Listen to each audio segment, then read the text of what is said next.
Like this walk through the streets of St. Peter's, the Spanish Steps, the buildings along the Tiber, and the only thing missing was that you weren't here with me. Oh, well, next time when Bryant's just a little bit older, we'll all go together, right? I miss him so much. How's he doing? He's doing just fine. He's right here with me. Honey, you know that if this Visconti account wasn't so important, I never would have left you guys. I miss you so much. I kind of wish I was holding you in my arms right now. And I hate going to sleep without you in my bed, and I hate waking up even worse. Oh, I think you better stop talking like that. It makes the separation so much harder. I just miss you. Honey, can you hold on a second? The valet's here. He just pressed the suit. Hold on. Hi. Buonasera. Welcome to Roma, Signor Montgomery. I'm Angela Visconti. Oh, hi. Well, I'm very happy to meet you. Franco is due back from Milano in a few hours. He told me to stop by and introduce myself and ask if you're free to have dinner with him this evening. Yes, I'm looking forward to seeing him. Well, excellent. He's very happy you've come to Rome, and so am I. And I want to do everything I can to make your stay here enjoyable. I just don't see why you're telling me this now. I only wanted to put it to rest for all of us. Taylor is my only child, and I know I've been overly protective of her from time to time. I'm trying to correct that now so she can take charge of her own life. Oh, come on. Taylor's always been in charge of her own life. She's always done whatever she wanted in spite of you or anybody else. I don't want to discuss this anymore. You're angry. Well, I don't see any point in having this conversation. I just wanted to admit at last that I was the one who was responsible for having Taylor transferred from Marlborough to my hospital in Philadelphia. Quite frankly, I was afraid she was going to accept one of your proposals. I realize now I was mistaken to interfere. Well, you don't have to apologize to me. You did me a favor. You saved me from the biggest mistake of my life. Hello. Hi, Daddy. I had no idea that you would be here. Well, I wanted to have a word with Casey before I left. Well, since you are leaving later today, I'm going to be very selfish and whisk you away from Lila and Casey so I can have you all to myself. Forgive me. Gladly. Come on, Daddy. Sorry you had to hear all that garbage. I'm not. If it wasn't for Daddy, I guess I'd never find out that you proposed to Taylor. Several times. How did it go? I can't say that I approved of it, Taylor, but I think it's having exactly the result you were after. Mr. Landry, I know it is very difficult to talk about what happened between you and Iva. But if I am to help you, you've got to be honest with me, even if it's painful. Okay. It is painful. It's been almost 19 years now, and a day hasn't gone by that I haven't thought about it. Haven't hated myself for what I did to her. You know, and since I came to this town, and seeing her after all these years, to see how much she hates me. Having her tell me how I destroyed her life. And now knowing that I've got a child somewhere that I'll never know. I can't even see. I mean, this is like a bad dream that I just can't get off. You suffered a lot of remorse, a lot of guilt about what you've done. Yeah, but that doesn't change what happened. Doesn't change anything. No. No, it doesn't change anything. But the fact that you feel guilty means that at least you know what you did was wrong. That's important to know. But I have to go back to the question I asked you before. You said when you were in the barn with Iva that feelings came up that you couldn't control. We were two kids who got carried away, you said. We were. I mean, she didn't know how to handle it either, so she got scared. I mean, she was looking for affection, too, and closeness. She didn't object at first. Not at first, but when you continued, she did. Yeah, but like I say, she got scared, too. And me, I got carried away myself. This is important. If you forced sexual intercourse over Iva's objections, there is one word that clinically describes what happened. And that is rape. And if you wake up to that, if you see that act for what it really was, that is your first step in helping yourself. All right. All right. It was rape then.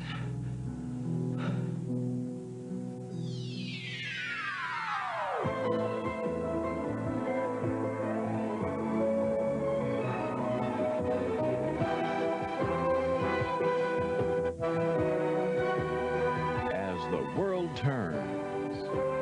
This portion brought to you today by Bounce, for clothes you can't wait to jump into, and by Cascade, powder and liquid Cascade for virtually spotless dishes.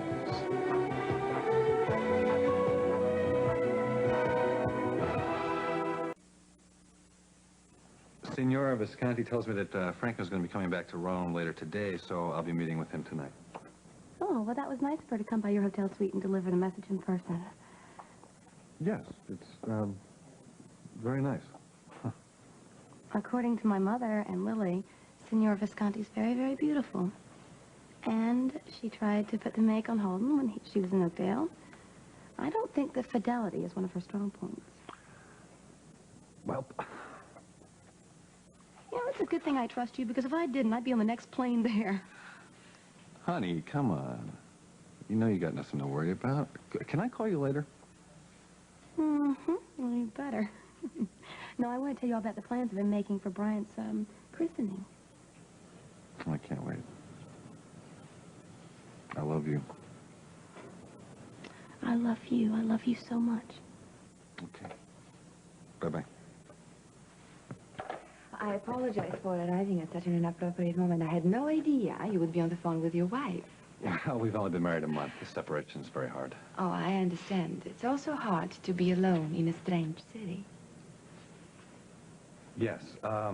Look, I should change. I wasn't really expecting anyone. Well, I tried to call you, but the line was busy. No doubt your wife. Yeah, well, I'll just take a minute, and then I'll get dressed, and we'll come back out, and then perhaps we'll go down to a sidewalk cafe and have a glass of wine. Perhaps. We can.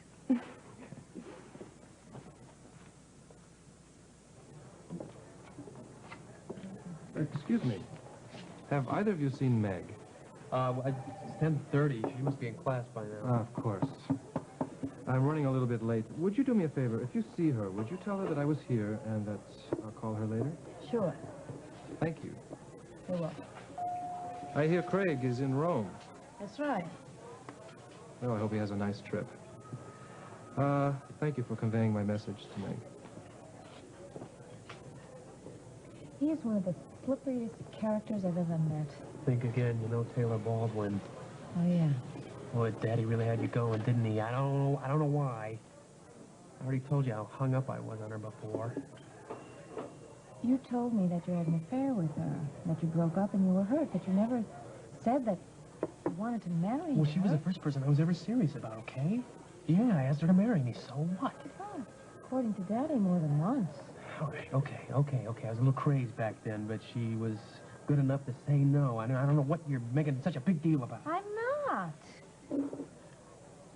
It's just that you never told me that you proposed to her. I guess I was supposed to assume by what you said that you would, but I didn't. I guess I just didn't want to think about it. I think I'm going to go back to work. Well, come on. Why don't you meet me back here for lunch and we'll talk about it? Well, no, I promised Sierra I'd go to her house to see Bryant this afternoon. Oh, come on, Lai. It looks as though your little strategy is succeeding. I knew it. He never told her he'd proposed to me. I don't like the idea of going back to Philadelphia and leaving you here expending so much time and energy on Peretti again. You have nothing to worry about, Daddy. Casey, on the other hand, just might. He's been so unfriendly since my arrival here. I find that a little difficult to forgive. I hope you know what you're doing. I always know what I'm doing, Daddy. Trust me. Taylor, you know I love you more than anything in this world. But trust you, that's another matter. For the first time since I met him, I feel almost sorry for the Italian upstart from Boston.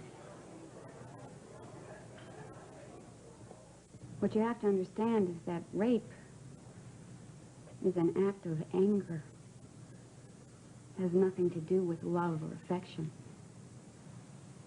I can understand that you had a lot of anger in you at that time. Growing up the way you did, repeatedly abused. It's easy to grow up not knowing how to deal with all those natural longings that we have to be close to someone. It's still no excuse for what I did to Ira. No. No, it is not. But there are psychological reasons behind the anger that prompted you to do what you did, and it's important for you to know that. Look, I have to ask you one other question, and I just hope you'll be as honest with me as you have been so far. Has this ever happened again with any other girl? Oh, no. Never, I swear to you. I mean, I felt so bad and so ashamed. I didn't trust myself around women anymore. I used to watch them. From a distance, I mean, you know. I remember there was this one girl who lived on a farm a couple of miles from our place. And she was a really nice girl. Well, I didn't really know her, but I could kind of tell that she was nice just from looking at her. And I used to walk out to the fence between our two properties, and I would look at her and her family working together out in the field. But I always kept my distance. Her family didn't really trust me. Why was that?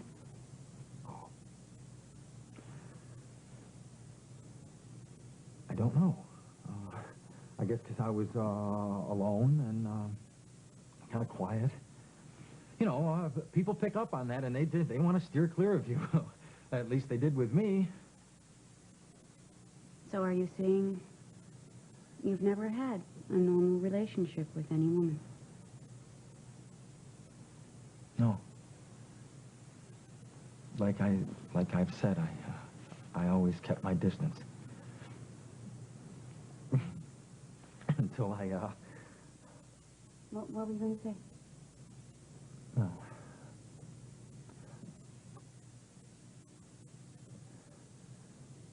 Since I came here, I've met some really good people. I've seen families that were really close and with a lot of love. And I mean, I've never been that close to it before, and then I realized that all of a sudden it just, how much I've been missing. And part of the reason that I got my courage up to see you, I've met someone. And I love her. I mean, all this time, I've been trying to, like, get rid of the love because I didn't think it had any place in my life, but it's just been getting so strong, and I love her so much. Have you told her how you feel? I had to. She was going away, and I felt that I had to tell her. Even though I know that there's no place for it to be returned. Why not? She's married. And she loves her husband. She's pretty loyal to her husband, which I don't think he really deserves, but, every time I just say her name, I just start to tremble. Betsy. Betsy. She's the kind of woman that makes you understand about love and loyalty and forgiving. She's the kind of woman that made me feel strong about myself again.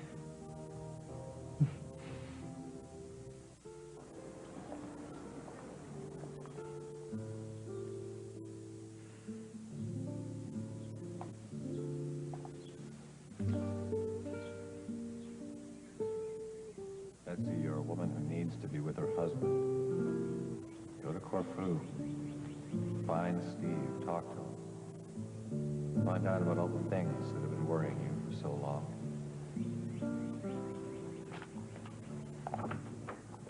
Spiros. Hello, any word from Steve? Indirectly. I told you not to come here unannounced and uninvited, and I was right. You'd better start making plans to return to your boss in Rome as soon as you can.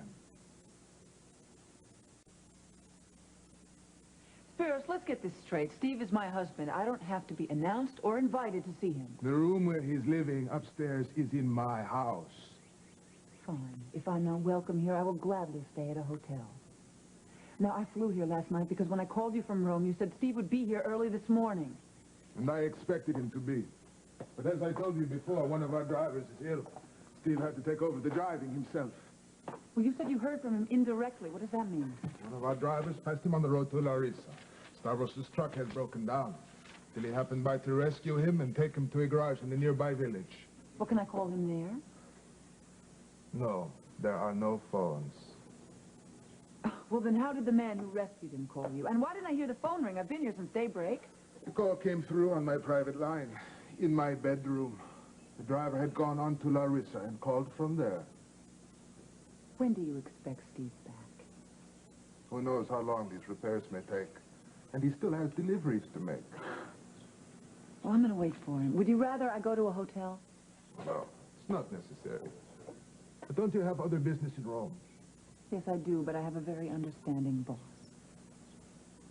Yes. Steve has told me all about it. Mr. Montgomery is my boss and my very good friend. Nothing more. Whatever you say. I know American women have very different standards. But I think you may find it hard to adjust to our way of life if you move here with your daughter. Oh, my daughter and I are moving here as soon as Steve can afford to have us. And I can assure you, my standards aren't going to change. Now, I'm going to go upstairs and wait for Steve as he calls.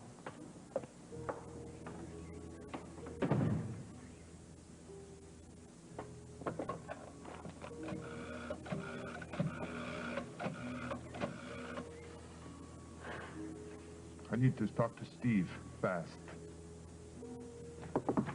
Come in. Hello. You have time for two pretty girls? Oh, yes.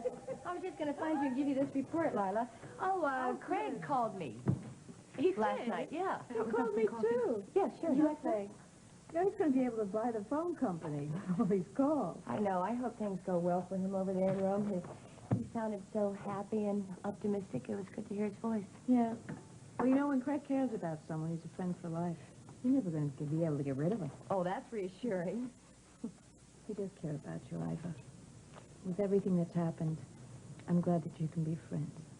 I am, too. Good. Well, I've got to get this off to Dr. Meyer, okay? Good to see you, nice Emma. to see you. Okay, Bye-bye. Hey, what are you doing in town? Well, I had to come in to make a late payment on the mortgage. Why didn't you tell me you were paying late? Oh, sweetheart, I have to worry enough about it myself. No reason for you to worry, too. I'll be able to give you more money next month, Mama. No. You give me enough already. Seth, offered to give me the rest of his prize money, but I couldn't take that. I mean, he and Franny have to have a little nest egg for when they get married. You have to let us help out more, Mama. I mean, it's our home, too, you know. I know that. You do. You do help me. You help me a lot. Thank you. I feel as if I've taken so much from Seth already. I mean, not just money, but years of his life. Oh, Lord. I sometimes wonder if this family will ever be out of debt. Now, let me ask you this question. How would it be to be out of debt and not living on the farm? Well, no, I just couldn't imagine that. Well, there's your answer now. I could have both. Oh, yeah.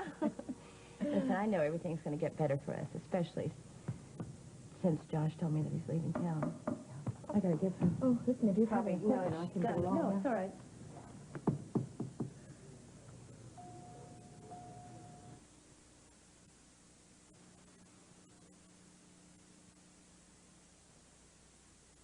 What do you want? I need to speak to you. Can I come in?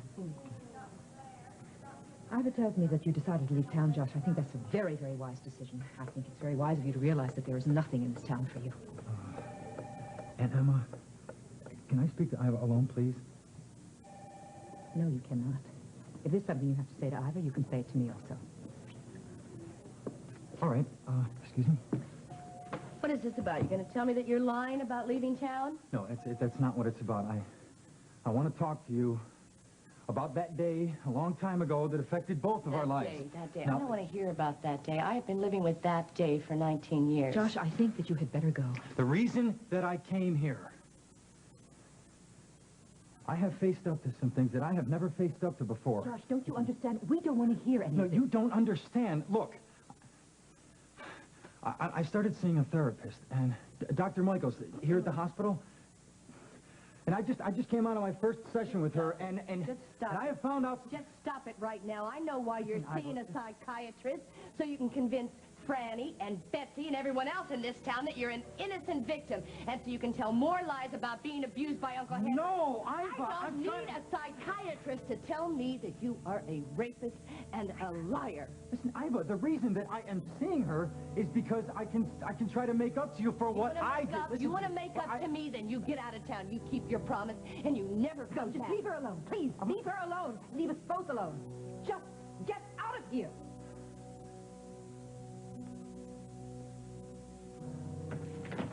I want...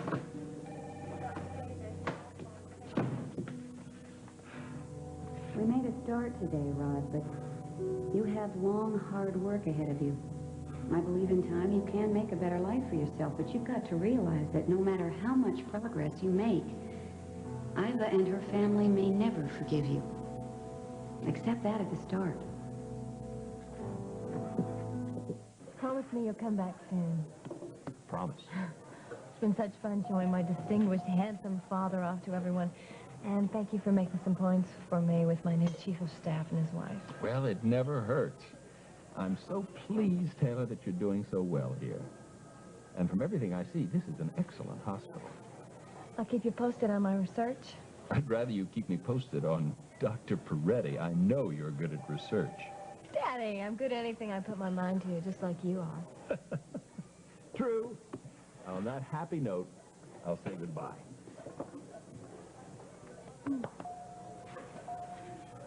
You know, maybe your mother was right back when we divorced. She said I'd spoiled you every day since you were born.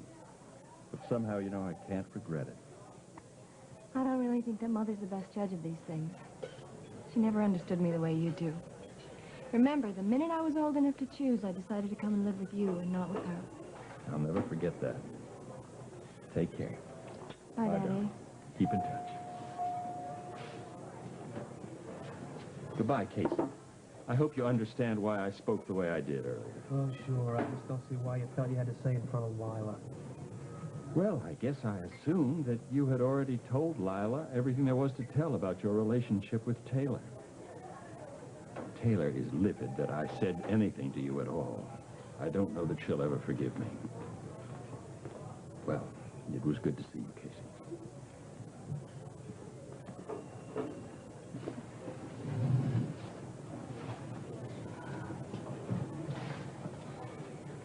Saying goodbye to Daddy too much for you, Princess? Look, I'm really sorry about what happened. Taylor, real tears. Not an onion in sight. Boo, hoo, hoo. Look, do you think you could spare me the nasty remark this morning? I feel bad enough already. Well, what's wrong? You know what's wrong. Daddy's little chat with you in front of Lila. I've never seen you cry before. What is it? Huh?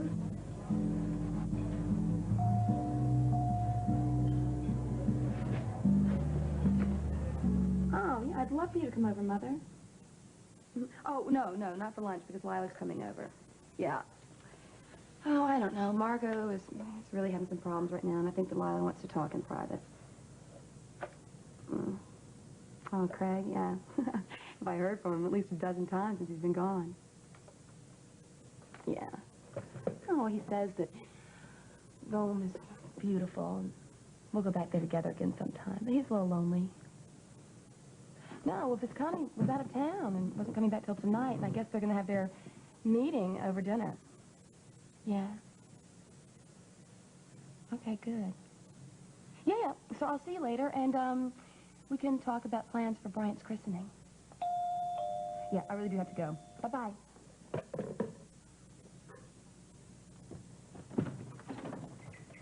Hello, Sierra.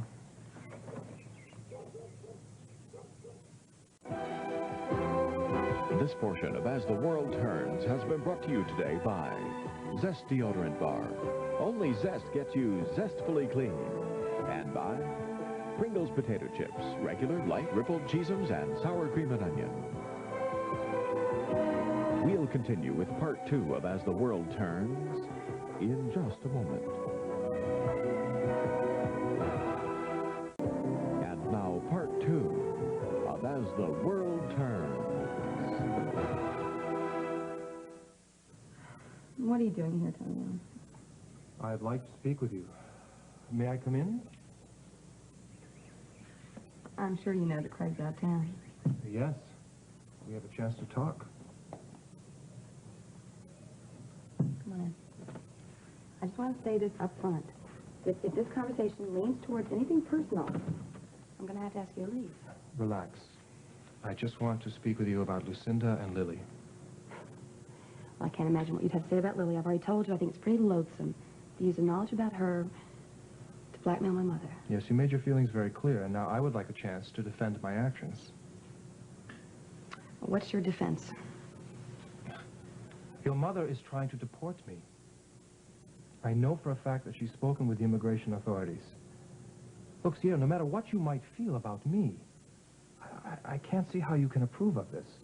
Of course I don't, if it's true. But if it's true, I wouldn't be surprised if you forced my mother to fight fire with fire. No, I did not provoke this. Lucinda had this planned even before she tried to fire me. Look, she knows that I'm vulnerable because of our divorce. And she knows that if I lose my job, I'll be in even worse shape. Look, you know what's going to happen if I get sent back to Montega. Yeah, I know. I know that you understand that. That's why I feel comfortable in asking you for a favor. How? What can I do? Speak to Lucinda on my behalf. Look, if she had called my bluff, I wasn't going to tell Lily that she was illegally adopted, that Iva was her mother. I don't care. And it would have been useless. I just had to make the threat. I had to use that. I'm trying to create a life here now. You know how much I've lost already. But now, maybe I have a chance for some happiness with Meg. Tonio, I hope you do. Now, I know that Meg cares about you a lot. I hope you can be good to her. Meg lets me be good to her. I won't be any use to anyone, to myself or to Meg, if I lose my job and get deported before I can get my citizenship. Okay, That's all there is to it. all right. Look, Tonio, I'll talk to my mother. I will. I'm not making any promises. I think Lucinda would do anything for you. Thank you. I won't take up any more of your time. Sierra, I heard that Craig's business is in trouble. I have considerable savings now. I've been very fortunate in the stock market. So if there's anything I can do to help, please don't hesitate to ask. Wait. 1 minute, Tonio. What do you mean Craig's business is in trouble? I'm so glad we went down to the cafe. I feel I'm seeing Roma for the first time. Through your eyes. I better call the front desk, see if there are any messages. Maybe Franco called. Oh, Franco. I'm sure he didn't call. You told the maitre d', the captain, the waiters, even the busboy to have any calls transferred. You told half of Roma. I'm sure they would not forget. Perhaps the operator forgot. Yes, operator, this is Craig Montgomery, room 224. Have any calls for me? Thank you. I don't think Franco will return to Rome for another hour. At least. Well, I'm going to be here for a few hours. So please put any calls that come in right through. Thank you. See, I told you he didn't call. Well, Franco's so very, very busy all the time, and he's always late. And when he finally arrives, I don't exactly know where he was and what he has been up to. But I try to be an understanding wife. I'm sure you are. I try to be understanding. And I also try to enjoy life. What else is there?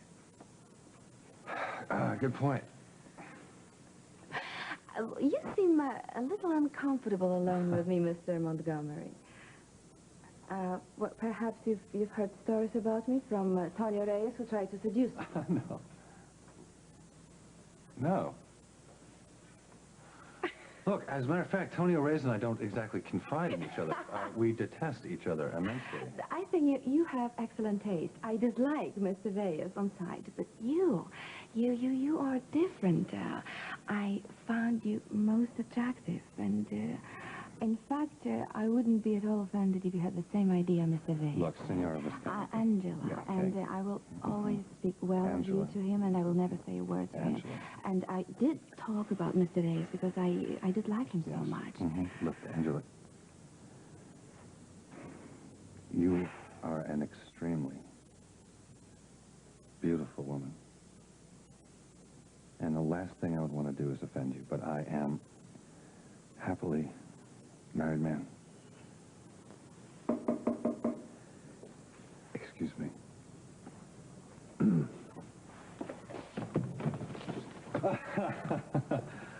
So good to see you. So good to see you. Your wife and I were just talking about you. I was mortified when Daddy told me what he said. Yeah, I was a little upset myself. I'm sure. Well, I just don't understand why he felt he had to have this heart-to-heart talk with me after all this time. And he just happened to mention to Lila that I proposed to you several times. I don't understand it either. I told him I'd never be able to face you or Lila again. I hope that she wasn't too upset. Well, she was a little thrown at first, but she'll get over it. I hope she's as understanding as you say. Please tell her how I feel. Oh, I have to get back to the lab now. I'm really sorry. Oh, forget it. It's okay. Sorry I've had all this, too. Don't apologize for the tears. It's about the most human side I've ever seen of you. I'm sure if you think back, you'll recall other human sides.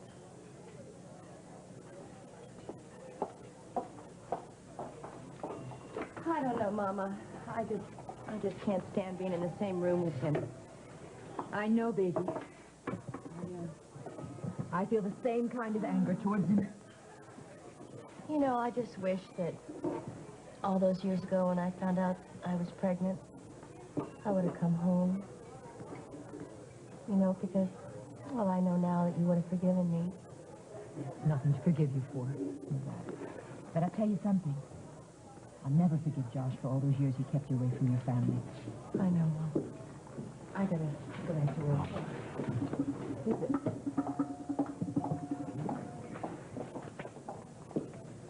Hello, Rod. Oh, well, you were right, Dr. Michaels. About what? Iva will never forgive me. Maybe not, but there are things in your life that you can change. And I think you ought to concentrate on those from now on. Right. I'm going to do just that. I heard that Craig is slightly overextended and short on operating capital. And I find that really hard to believe. Look, Sierra, I'm sorry. I assumed he had told you. You told me you have such an honest relationship. We do have an honest relationship, but he doesn't tell me every detail of all of his business transactions and everything else. Well, obviously he hasn't told you about this. Look, my offer still stands. If he finds himself in difficulty and could use a loan... If he finds himself in difficulty, excuse me, I think he'd be the last person on earth he'd ever call. Hi. Hello, Lila. Well? Thank you, Sierra. I hope everything works out all right. Goodbye. What was he doing here? I don't know. He came here to ask me for a favor and ended up talking about Craig's business. What did he say? He said there's a rumor out that Craig's having financial problems. Really? Did you believe him?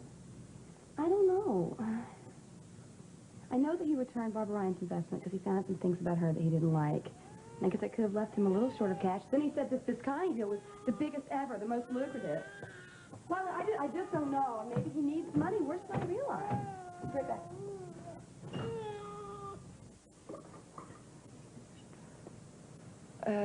I'm leaving now. I think this meeting should be just between you and Franco. Goodbye, Mr. Montgomery. Goodbye. Ciao, amore. Ciao. I'll see you later. Sì, ci vediamo a casa. See? Drive carefully. I'm always careful. I hope your wife was not upset about anything. No. On the contrary, she was very impressed with you. I'll have some wine now. Good. As we will be working together for many years, if all goes well, I think we should have a little man-to-man talk. About what? Well, it's somehow personal, but I feel I can be frank with you. You see, I love my wife very much, but I know that she happens to be very adventurous by nature. And she finds an attractive man to be a challenge to her. And I cannot condemn her too much, because I find every attractive woman to be a challenge to me. Every marriage is different. Yes, I suppose. But in any case, one of the reasons why I chose you, in addition to being impressed with your ideas, was that you told me you were recently married and very much in love with your wife. That's right, I am. You see, that suits me very well. Because I believe that business relationships can be harmed if personal complications get in the way. Angela just assured me this will never happen with you because you are an honest gentleman. So, shall we drink to a successful business relationship between two honest gentlemen? Gladly. Salute. Nico said there's a call from you. Is it Steve? No. And I will appreciate it if you make it quick. I can't afford to have these lines tied up. One of my drivers may try to reach me. I'll make it quick. Hello. Betsy, it's Graham. Oh, Graham, it's so good to hear your voice. I was going to call you tonight. How is everything? Are you with Steve? No, I haven't even spoken to him yet. He was filling in for one of the drivers, and the truck broke down in the middle of nowhere, and he's stranded until he can get it repaired. Oh, Betsy. Oh, honey, I'm so sorry. When do you think he'll be back? I don't know. There's no phone. I can't reach him. How's Danny? Oh, she's fine. She misses her mommy. Well, I miss her, too. You know, I'm beginning to think this whole trip was a big mistake. And if Steve doesn't get back tonight, I think I might just have to go back to Rome. I can't leave Craig there with that new account all alone. Betsy, please, don't go back until you see Steve. There are some very important things you have to settle with him, and I'm sure that Craig would not want you to go back until you do. I don't know. We'll just have to see how it goes, I guess. Well, honey, there's someone here who wants to say hello. I'm just going to check on Danny. Okay. Betsy, it's Rod. Hi. I'm surprised to hear your voice. I thought you would have left town by now. I would have if it hadn't been for your note. Well, I meant everything I said in it. I know. Hey, your grandmother just showed me the garage. It's got great possibilities. Yeah, you think so? You might want to have an apartment in it, you think?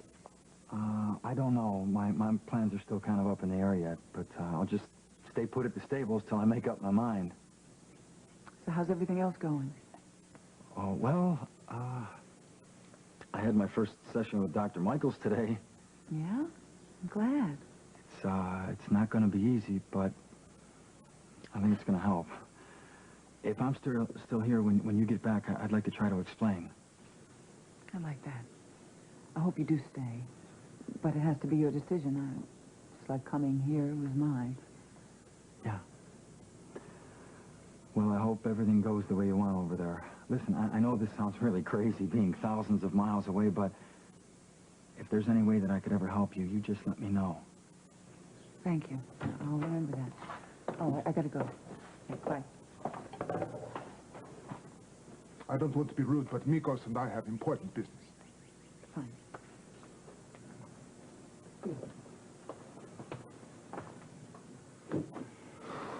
I've got to get in touch with Steve. He could be walking into a trap tonight. I don't know how to stop him.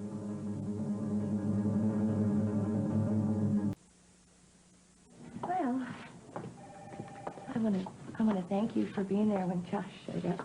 Yeah, I'm glad that I was. Yeah. Thank you for coming to the bank with me. I needed to get some air. You know, Mama, I think Mr. Brewster thinks the world of you. I know that he knows that you're doing the best that you can. Yes, of course. He's a very, very understanding man. I mean, he's been wonderful to the farmers out here. But, you know, I have a feeling that his superiors are really pressing down hard on him. He's been calling in a lot of back loans and mortgages. Well, everything's going to be fine. You'll see. You sound very sure of that. Well, actually, I was just thinking of something that Craig used to say to me all the time, that, well, something about winding up in the winner's circle, and things are working out for him, and I know they're going to work out for us. You'll see. Yeah. It's a way to think. Think a lot about him, don't you? Well, sometimes it's just, well, sometimes it's nice to know that there's somebody out there wanting the best for you. I know he does, too. Oh, Lord, I better I know. back. I got Fire, this has been a real... Okay, Mama. Time away. I'll right. see you later. Okay. Bye-bye. Iva, I need to talk to you now. This time, you are going to listen to me. Why? You left the hospital so fast, I didn't have a chance to straighten things out with you. I thought I'd stop by and drive you back. Well, thank you, but you didn't have to come over here. Well, I still can't believe you're so thrown by that stupid conversation with Derek. I'm not thrown. Let's just have some more things to think about, that's all. Well, you're thinking about him too much. I was stupid enough at one time to ask her to marry me, but fortunately she said no. I was also lucky enough to meet a very wonderful woman who has everything in the world I ever need. Who's that? Come on. Did you forget you're going to make dinner for the two of us tonight? You know, I'm in such a bad mood. I have so much on my mind, you know, with Margot and some other things. Why don't we just postpone it for tonight, okay? You would like postponing my marriage proposal? I have reasons for that, too. Hi. Hi. Just got to feeding him. He's almost asleep now. Can I hold him? Of course, here. Just be quiet. Whoa. I bet your papa misses you a lot, eh, Pipsqueak? Hope Craig knows how lucky a guy he is. Oh, we both do. I tell you, having a healthy baby is probably got the luckiest two married people can get. So you see, we've introduced Visconti line in the United States, in all of Western Europe, and even in Japan. So, in any case, the whole production facilities you will discover by yourself tomorrow when we visit our factories. It's great. Why don't we go downstairs and get something to eat, some dinner? I'd like to go over some marketing strategy. I have ideas for the States. Good. I'd like to hear them. I just hope my assistant gets back in time for the tour tomorrow. Oh, I hope so, too. She must be something very special, Miss Andropoulos, if you brought her here at your own expense. Oh, yes. She's a very special woman, a very special friend. She's having some problems with her marriage, and I'm hoping that this trip can help iron some problems out. Operator, please hurry. Craig, come on. Come on, Craig, answer the phone, please. Please be there, Craig, come on.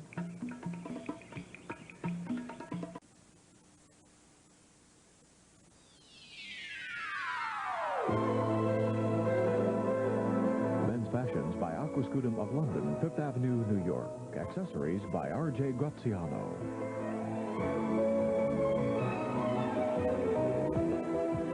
Join us tomorrow for As the World Turns.